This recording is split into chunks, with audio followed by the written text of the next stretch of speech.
You ask Tiger to solve. This deals with linear equations with one unknown.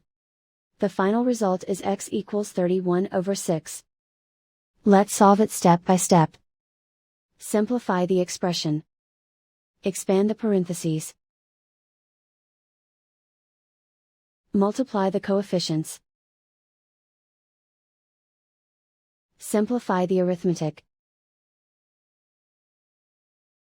Group all constants on the right side of the equation. Add 4 to both sides. Simplify the arithmetic.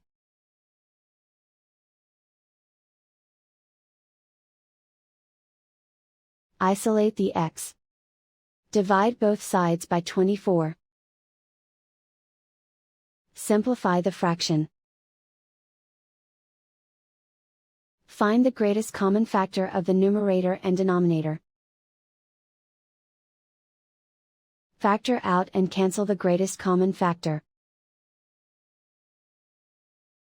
And so the final result is x equals 31/6.